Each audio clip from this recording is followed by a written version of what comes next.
Can a mama fox give you the feels? Can you keep a psycho bunny alive? And just what is the best mix of shooting and parkour when it comes to a first-person game? Today we'll answer all of that and more because this is Nindie Nation episode 152.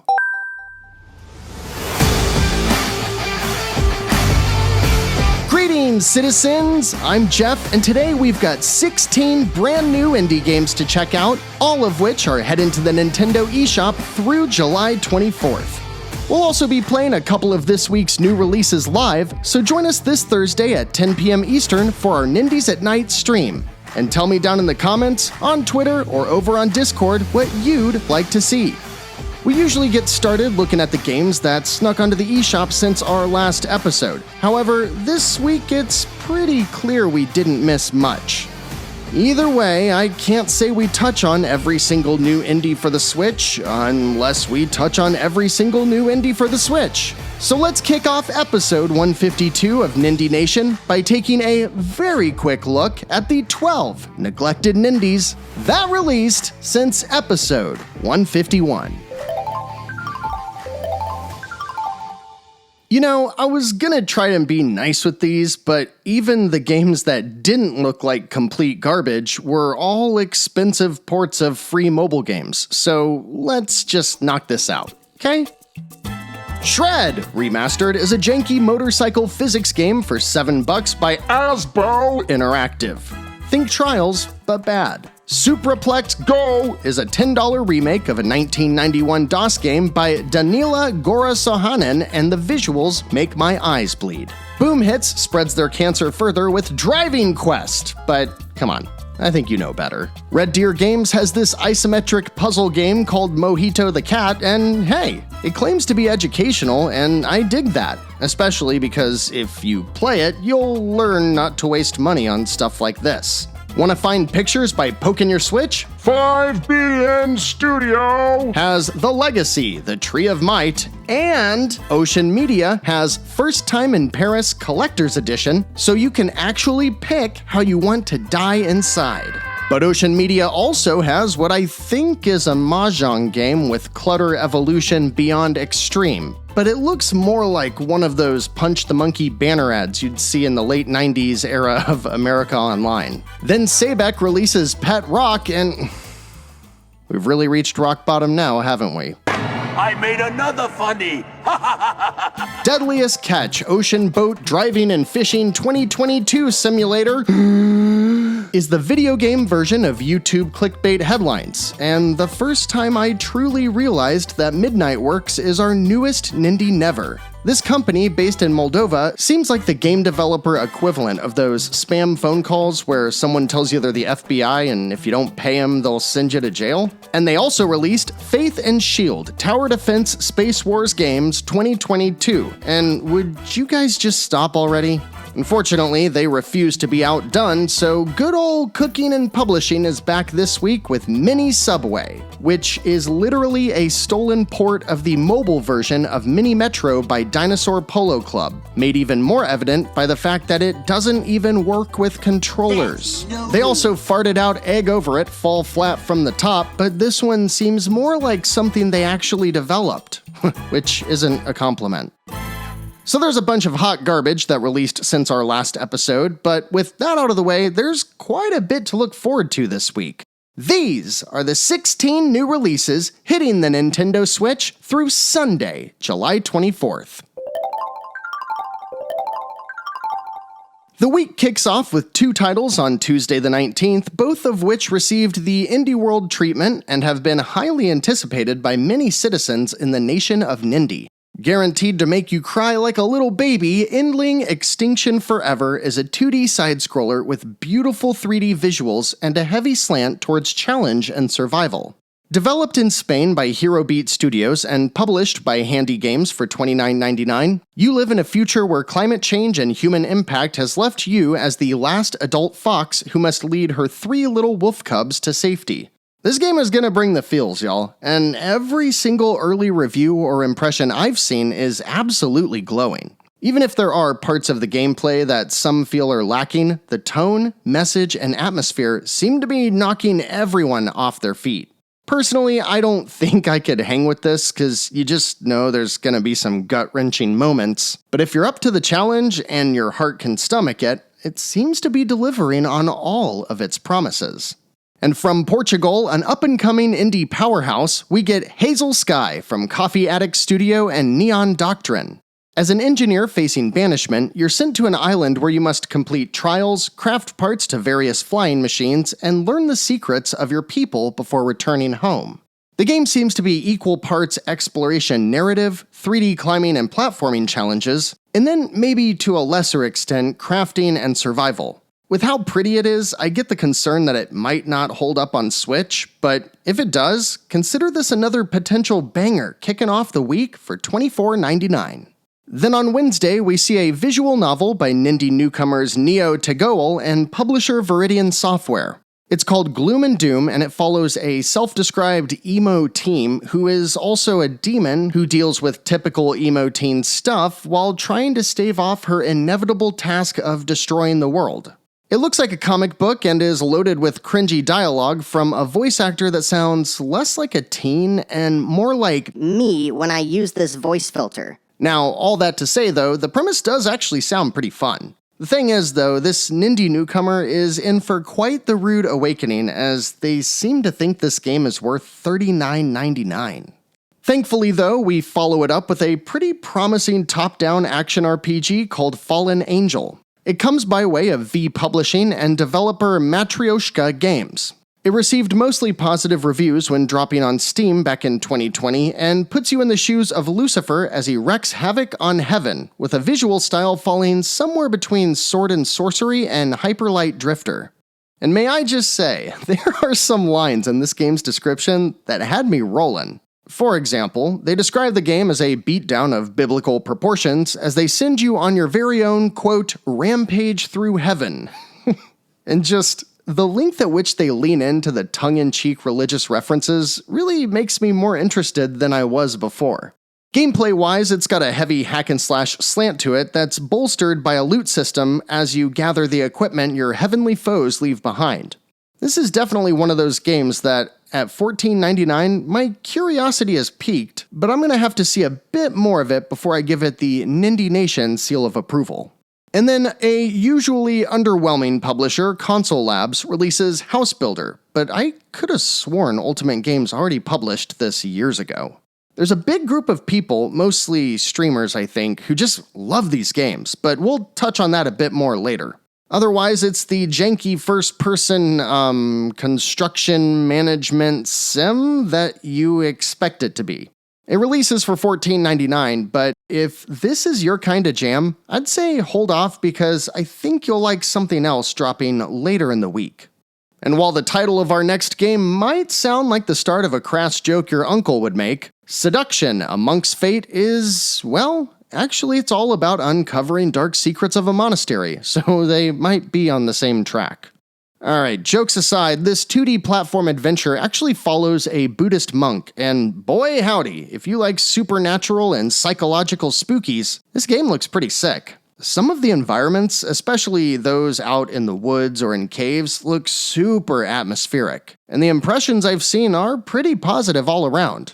It's only about 3 hours long if you know what you're doing, but for $7.99, this is a release by East Asia Soft that really shows some potential. In my research, I often find games that, before making Nindie Nation, I'd have otherwise completely ignored. So when I find games like this, it makes the show much more rewarding. Check this one out. A Japanese-only game released, I think for the DS back in 2006, is getting a makeover and a re-release as the team from Platine Dispositif releases, in all capital letters, Bunny Must Die! Chelsea and the Seven Devils! for $10.49. It's a colorful 2D Metroidvania with a decidedly anime tone, and while it includes lots of combat and boss fights that look really active and challenging, it seems to lean into a time control mechanic to include a lot more puzzles and platforming than we usually see in games like this. Its last re-release was back in 2018, and it got pretty average reviews, mostly in the 7 out of 10 range, but I like what I'm seeing here, and I've noticed that this game is specifically meant to be played twice with some big changes in that second go-around. Mediascape brings it to the Switch and wraps up the Wednesday releases. And now, before we get to a big Thursday drop, let's take a quick look at a few games I think you should steer clear of. Cyberstep, the team who loves to draw young girls taking their clothes off, releases Am I Kind-Hearted? And I've gotta say, no, you aren't. Similarly, Gamazumi and Winged Cloud were like, hold my sake, with Sakura Fantasy, as they prove their ability to create trailers with a Ken Burns effect to perfectly zoom out from the chest of young anime girls. Gross. Success! Releases Solitaire Collection. It's probably enough on that one. Regista and the team who makes these janky escape room games drops Japanese escape games The Hotel of Tricks, which is described as Point the screen with a cursor to solve riddles, and this game goes on. But then I saw Hover Racer, and from a passing glance, it kinda reminded me of Cybersled, a sweet early 90s and PS1 racing game. But then I clicked on it and saw it was made by PixArts, and well, you know. Back in the land of real video games, on Thursday the 21st, Tragsoft finally lifts the early access veil off of Coromon, the game they probably can't legally describe as a Pokemon knockoff when it drops for $19.99. Freedom Games is publishing it, and I think they really know how to let games cook until they're ready, so I'm already optimistic with this one. With so many indie Pokemon clones already coming out, Coromon stands out with its pixel art, deeper narrative, and puzzles that make it play out more like a Zelda or an action RPG than a traditional Pokemon. In fact, with average leaning positive reviews, the main criticism is that the game moves fairly slow and has a few too many puzzles. If you don't think that would bother you and you're looking for a traditional game with some other RPG influences to tide you over before Scarlet and Violet, Coromon is probably going to be right up your alley. It's funny, this week we're going to talk about 3 first-person games. One is a traditional shooter, which we rarely see on the Switch. Another is a first-person parkour game, of which we see a ton of on the Switch. And then we've got Severed Steel, which is a mix of both ideas. One review I saw on Metacritic dubbed it as a mix of Quake 3 Arena's fast-paced action and Superhot's approach of using bullet time to create a puzzle out of each encounter.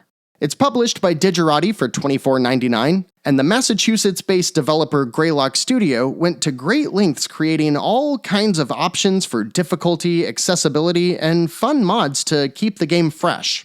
There's even a level editor, but I'm not sure if that feature's making it to the Switch. If you're looking for fast-paced shooting with a dash of parkour and slow-mo, Severed Steel has received mediocre reviews, but looks like a great time as long as you know what you're getting into. In fact, let's just do this while we're on the topic, because this one is going to be on Nindies at night this Thursday. Bright Memory Infinite Gold Edition is the kind of game I don't typically play, but with backing by Playism! And seeing the scope of this near-future cyber warrior first-person shooter, I think it's worth checking out further. For the most part, the shooting action and ability usage reminds me of the more sci-fi Call of Duty games, or the on-foot portions of Titanfall. The visuals are also outstanding, with all of this being even more impressive as it comes from FYQD Studio, a developer in China of mostly one person. What's more is your cyber soldier named Shelia has a katana and uses all kinds of upgradable ninja abilities that make encounters look exciting and fun. Its reception last fall on PC was mixed, with people praising what I already mentioned, and citing some technical issues, a storyline that falls flat, and that the gameplay doesn't necessitate the use of all of the cool abilities as the negatives. Of course, coming to Switch, I'm also concerned about how this port will turn out, but if, like me, you're digging what you're seeing here, before you drop $20 on this port, come check it out on Nindies at night. And then, since it's keeping with the theme and is the only game to release on Friday the 22nd, let's take a look at Inertia Redux by British developer Lone Minded. After Exodus and Adverse, he's gone back to rebuild his first game from the ground up. And he claims he's doing so in Unreal Engine 5, which I don't think we've seen yet on the Switch. Releasing at just $4.39, there's no real story, and most of the levels look like a Metal Gear Solid VR mission or maybe the laboratory parts of Portal, but that's just because everything is super focused on the fast wall-running parkour, and what presentation is there looks great.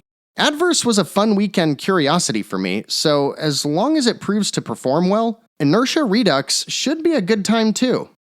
Back to the other Thursday releases, with 2022 being such a great year for beat-em-ups, it only makes sense to bring back the OG. And Arc System Works has done just that as they take the Kunio-kun series and thrust it into one of the world's most historically significant conflicts in City Saga 3 Kingdoms for $29.99. That's right, the cute chibi characters are cleaning up the streets, and you can do so with up to 4 players on the couch or online.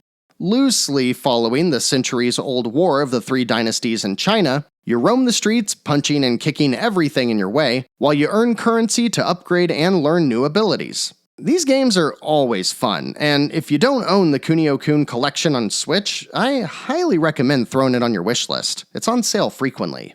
While we wait for River City Girls 2, Way forward. if you're done with Shredder's Revenge and you want something similar but different, this could be just the ticket. And after 2 whole episodes without one, I am so happy to say, my friends, that our next game not only looks great, but it's a top-down, twin-stick action RPG with procedurally generated levels, roguelike mechanics, and RPG elements!